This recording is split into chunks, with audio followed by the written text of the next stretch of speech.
तो लास्ट में हम लोगों ने बाइंडिंग एनर्जी के बारे में डिस्कशन किया था, है ना, और मैंने बता दिया था बाइंडिंग एनर्जी क्या चीज़ होती है। मैं एक बार थोड़ा सा फिर से रिवाइज करा देता हूँ। क्या हुआ था कि बेसिकली हमने ये देखा कि जो न्यूक्लियॉन्स होते हैं, हमने किसी भी एटम का एक थ्योरेटिकल मास कैलकुलेट किया। किसी भी एटम का थ्योरेटिकल मास कैसे कैलकुलेट करोगे? जैसे मान लो ZXA था, है ना, कोई भी एक एलिमेंट था X जिसका एटॉमिक नंबर क्या था Z और मास नंबर क्या था A। तो हमें एक बात समझिए कि इसमें Z प्रोटॉन है और A - Z न्यूट्रॉन है। तो इस एटम का इस न्यूक्लियस एटम का इस न्यूक्लियस का अगर मैंने थ्योरेटिकल मास कैलकुलेट किया तो इस न्यूक्लियस का थ्योरेटिकल मास कैसे निकालोगे आप? आपको पता है मास ऑफ प्रोटॉन और मास ऑफ न्यूट्रॉन, तो आप क्या करो Z into MP plus A - Z into MN। इससे क्या मिल गया? थ्योरेटिकल मास मिल गया आपको, ये आपने सोचा था। फिर आपने प्रैक्टिकल मास निकाला इस न्यूक्लियस का। न्यूक्लियस का मास कैसे निकालोगे? जो भी एटम का मास है minus Z time of mass of electron, इससे जो मास निकल के आया न्यूक्लियस का, इसे हमने बोला प्रैक्टिकल मास ऑफ न्यूक्लियस। हमने जब दोनों को कंपेयर किया तो दोनों में थोड़ा सा डिफरेंस आया। फिर हमने लॉजिक ये लगाया कि अगर ये न्यूक्लियॉन्स जिनसे मिलकर आज हमारा न्यूक्लियस बना हुआ है, पहले कभी फॉर्मेशन से पहले तो कभी अलग अलग रहे होंगे, और अगर ये पास आके इन्होंने कोई चीज़ बना ली है तो इसका मतलब जो पहले ये अलग अलग थे उससे आज जो एक साथ हैं तो कौन ज़्यादा स्टेबल है? आज एक साथ बने हुए हैं अपने आप, बिना किसी एक्सटर्नल फोर्स के, बिना किसी बाहर की प्रेशर पर, हमने कोई इसमें जबरदस्ती थोड़ी ना कर रखी है। तो अगर ये फिर भी बने हुए हैं, इसका मतलब ये आज ज़्यादा स्टेबल है, मतलब स्टेबिलिटी बढ़ी मतलब एनर्जी कहीं ना कहीं कम हुई है। वो एनर्जी किस फॉर्म में कम हुई? तो साइंटिस्ट ने, हमारे एल्बर्ट आइंस्टाइन ने, उन्होंने दिमाग लगाया कि बेसिकली जो ये एनर्जी कम हुई ना, ये मास के फॉर्म में कम हुई, क्योंकि एनर्जी तो कंजर्व है। इसका मतलब उन्होंने एक थ्योरी दी जिसे हमने बोला पूरा इक्वेशन दिया E is equal to delta M into C square. इन्होंने बताया कि जब भी मास कम होता है ना तो मास can transform in form of energy, और इन्होंने एक एक्सप्रेशन दिया कि मास को एनर्जी में कैसे कन्वर्ट कर सकते हैं। तो उन्होंने बोला E is equal to delta M into C square, मतलब delta M is what? Mass का डिफरेंस। कौन से मास का डिफरेंस? थ्योरेटिकल और प्रैक्टिकल मास का जो डिफरेंस है उसमें अगर हम सी स्क्वायर से मल्टीप्लाई कर दें तो हमें ये पता चल जाएगा कि इतने मास गायब होने की वजह से इतनी एनर्जी जनरेट होती है। क्लियर है? और उस पर कैसे क्वेश्चन आते हैं ध्यान सुनें, आपको ऐसा क्वेश्चन मिल जाएगा, ये एग्जाम में आया हुआ है एक, और ऐसे खतरनाक वैल्यूज होते हैं, ठीक है, याद रखना, कैलकुलेटिव होता है थोड़ा सा। तो बोलोगे find the binding energy of alpha particle from data given, ये डेटा आपको गिवन है। तो अपने को एक बात अच्छे से पता है कि जो अल्फा पार्टिकल है, अल्फा पार्टिकल का जो फॉर्मेशन हुआ होगा वो फॉर्मेशन कब हुआ होगा? सोचो, अल्फा पार्टिकल मतलब हीलियम न्यूक्लियस, मतलब 2He4, जिसमें 2 न्यूट्रॉन और 2 प्रोटॉन है, तभी तो हीलियम न्यूक्लियस बना, बेसिकली अल्फा पार्टिकल। तो हम बोल सकते हैं 2 time of mass of proton plus 2 time of mass of neutron जब ये कंबाइन हुए होंगे तो बना होगा अपना हीलियम न्यूक्लियस 2He4, और कुछ ना कुछ जाहिर सी बात है एनर्जी रिलीज हुई होगी। ये जो एनर्जी रिलीज हुई होगी, इस एनर्जी को ही हम बोलते हैं बाइंडिंग एनर्जी। क्लियर है?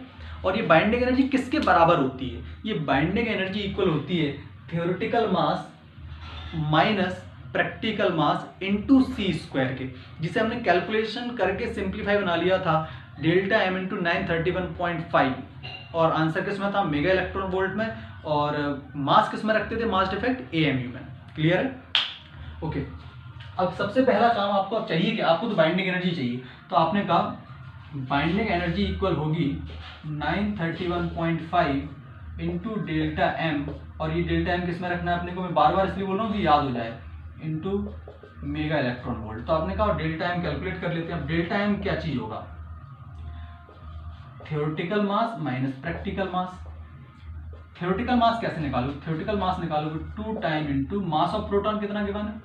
ये गिवन है 1.007 प्लस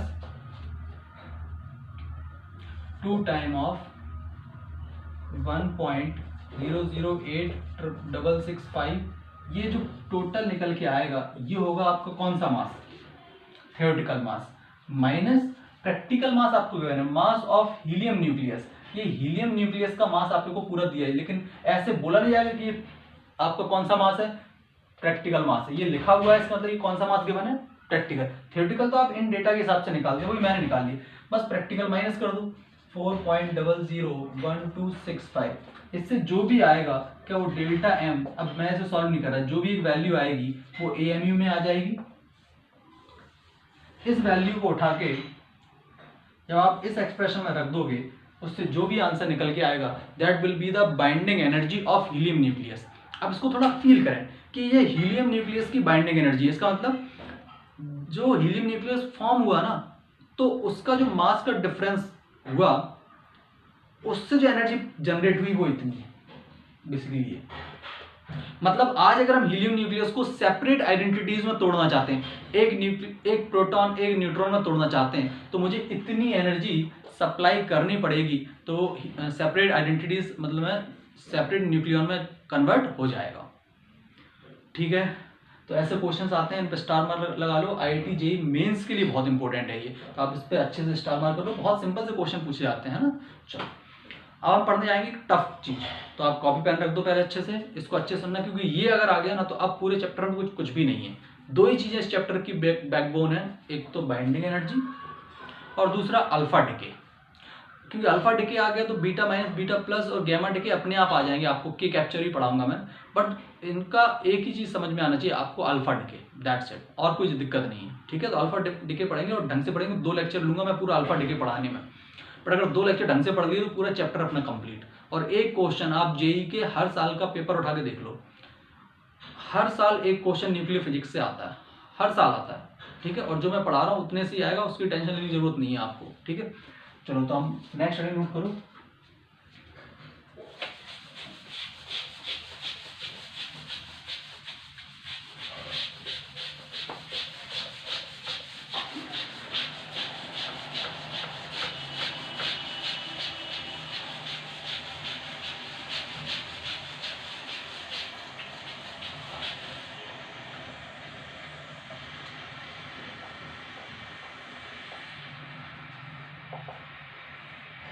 अल्फा डिके है ना, स्टार मार्क कर लो इसके ऊपर, बहुत बढ़िया है ये।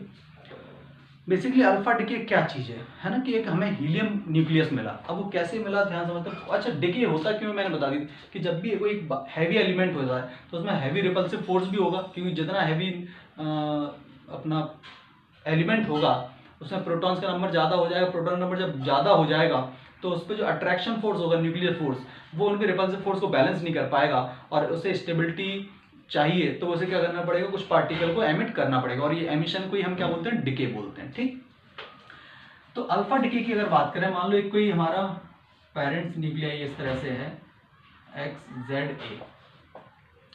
ये कन्वर्ट होके बना Y में, और इसने रिलीज किया एक 2He4, तो जाहिर सी बात है यहाँ क्या हो जाएगा Z-2, इधर क्या हो जाएगा A-4। और अगर इससे ये इन 2 पार्ट में बना तो कौन ज्यादा स्टेबल है, X या फिर Y। जाहिर सी बात है X से टूट के Y में बना, तो बना ही इसलिए जिससे स्टेबिलिटी आई हो, तो कुछ ना कुछ एनर्जी रिलीज हुई, इसको ही हम क्या बोलते हैं, बाइंडिंग एनर्जी बोला करते थे। लेकिन यहाँ पर तो कन्वर्जन हो रहा है, एक से दूसरा बन रहा है, तो इसको कई बार क्यू वैल्यू भी बोलते हैं, क्यू वैल्यू ऑफ रिएक्शन, है ना, बिल्कुल बाइंडिंग एनर्जी की तरह है। अरे हमें तो समझ में आता है, इससे टूट के ये दोनों बने तो कुछ ना कुछ मास का डिफरेंस आया होगा, क्योंकि अगर इससे, सिंपल सी बात समझ, इससे ये बना मतलब ये ज्यादा स्टेबल है, तो कुछ ना कुछ एनर्जी एमिट करनी पड़ेगी। वो एनर्जी एमिट कहाँ से होगी, मास के डिफरेंस, मतलब इसके ये बनने के दौरान कुछ ना कुछ मास गायब हो गया, और उस गायब मास से ही क्या बनी, एनर्जी। उसको ही हम क्या बोलेंगे, इस रिएक्शन की क्यू वैल्यू या फिर एनर्जी। जो बाइंडिंग एनर्जी थी वही है, सिमिलर, और कोई चेंज, नाम बदल दिया बस, रिएक्शन हो गई है कि। ठीक, अब यहां पर एक छोटा सा पॉइंट और समझाता हूं।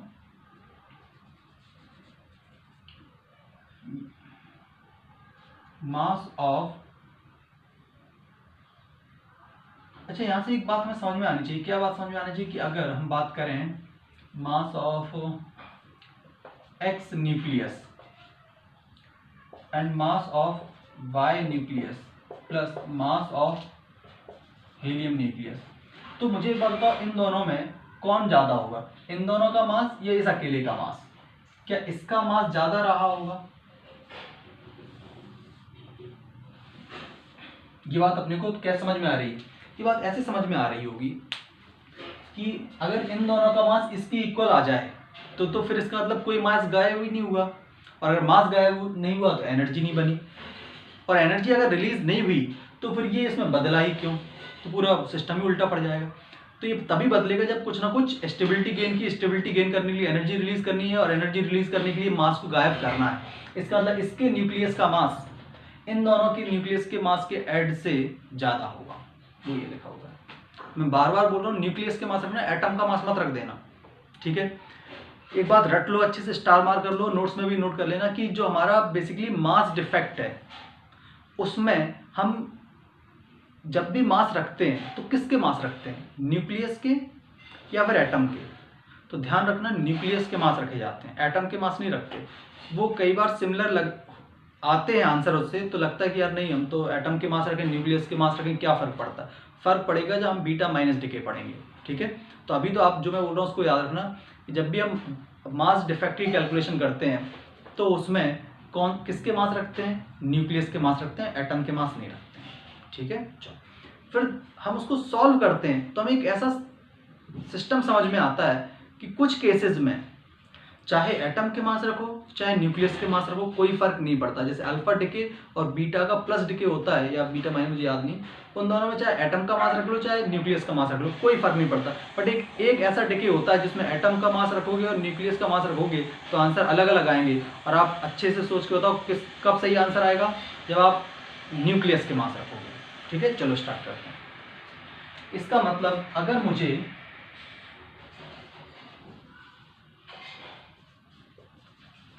मास डिफेक्ट डेल्टा एम चाहिए तो मुझे क्या करना चाहिए। मास डिफेक्ट के लिए अपने को mass of X nucleus minus mass of Y nucleus plus mass of helium nucleus ऐसे निकालना चाहिए। अगर हम इस न्यूक्लियस के मास में से इन दोनों के न्यूक्लियस के मास माइनस कर दें तो हमें क्या मिल जाएगा, मास डिफेक्ट मिल जाएगा।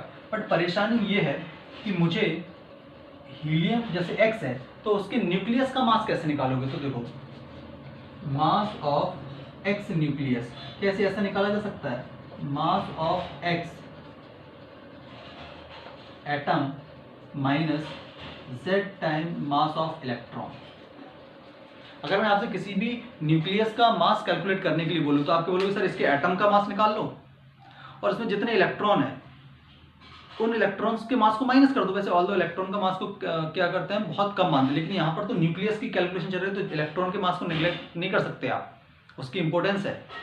ऑल्दो इस कैलकुलेशन में, इस पर्टिकुलर कैलकुलेशन वो कैंसिल आउट हो जाएगा, इसलिए उसका रोल समझ में नहीं आता, बट बीटा माइनस या बीटा प्लस में समझ आएगा। तो ये समझ में आया आपको ये लाइन, ऐसा क्यों किया, क्योंकि मुझे एक बात पता है कि मास डिफेक्ट की कैलकुलेशन में हमें यहाँ पर न्यूक्लियस के मास को सब्स्टिट्यूट करना है, और न्यूक्लियस के मास निकालने का तरीका ये है mass of X atom minus Z time of mass of electron. Got my point. तो आप स्क्रीन शॉट करिए, इसको नोट करो, फिर आगे बढ़ते हैं।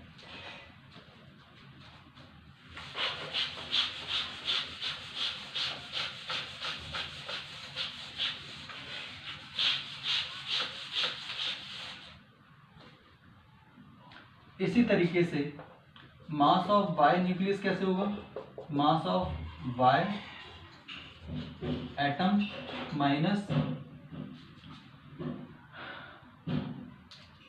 वाई में कितना आ गया था z minus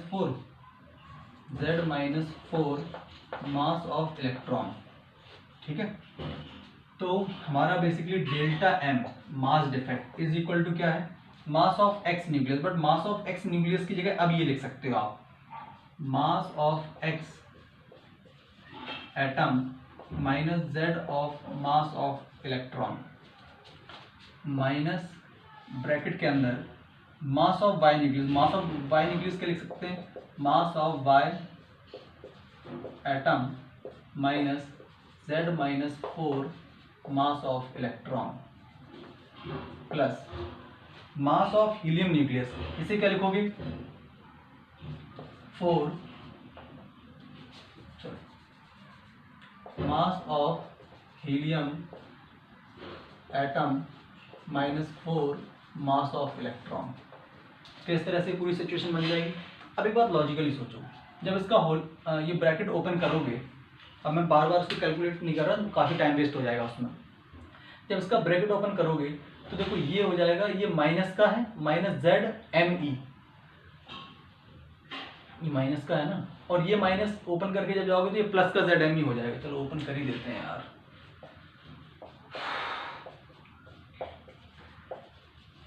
minus Z mass of electron minus mass of Y atom plus Z mass of electron minus 4 mass of electron minus mass of helium atom plus 4 mass of electron.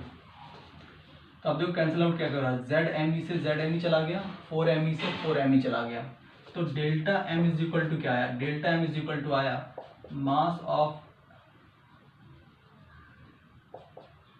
X atom minus mass of Y atom minus mass of helium atom.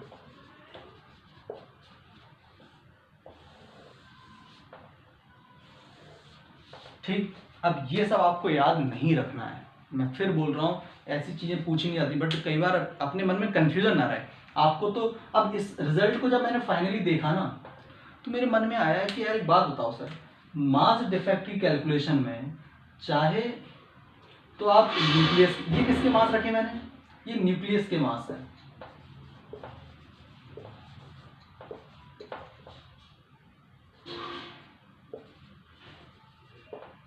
और ये किसका मास है, atom का मास है।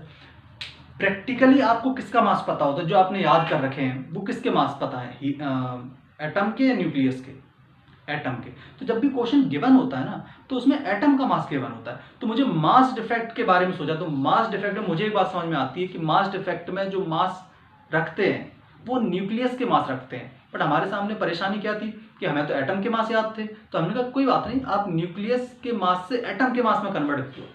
तो हमने सही जो प्रोसेस थी उसको फॉलो करते हुए जब हमने पूरा सॉल्व किया, तो हमने ये देखा कि डेल्टा एम की कैलकुलेशन फॉर अल्फा डिके, ध्यान रखना मेरी बात को, ये सिर्फ अल्फा डिके के लिए बोल रहा हूँ कि for alpha decay mass defect की कैलकुलेशन में चाहे न्यूक्लियस का मास रखो चाहे एटम का मास रखो, एक्सप्रेशन में कोई चेंजेस नहीं आते। इसलिए इस पूरे डेरिवेशन को याद रखने की कोई जरूरत नहीं। आपको दिमाग में क्या सेट होना चाहिए, अल्फा डिके जब भी आएगा तो उसमें मास डिफेक्ट की कैलकुलेशन में चाहे न्यूक्लियस के मास रख दूं चाहे मैं एटम के मास रख दूं, कोई फर्क पड़ने वाला नहीं है। मास ऑफ इलेक्ट्रॉन देखो हर जगह से कैंसिल आउट हो गया, इसलिए दोनों एक्सप्रेशन कैसे आई, सेम।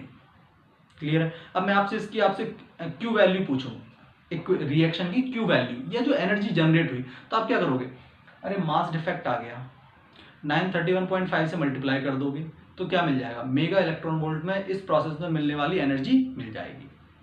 आई होप आपको यहाँ तक फील आई हो, क्योंकि यहाँ तक भी क्वेश्चन आते हैं, अभी कंप्लीट नहीं हुआ, अभी एक लेक्चर पूरा लगेगा अल्फा डिके कंप्लीट होने में, अभी तो ये उसका 30% भी नहीं हुआ।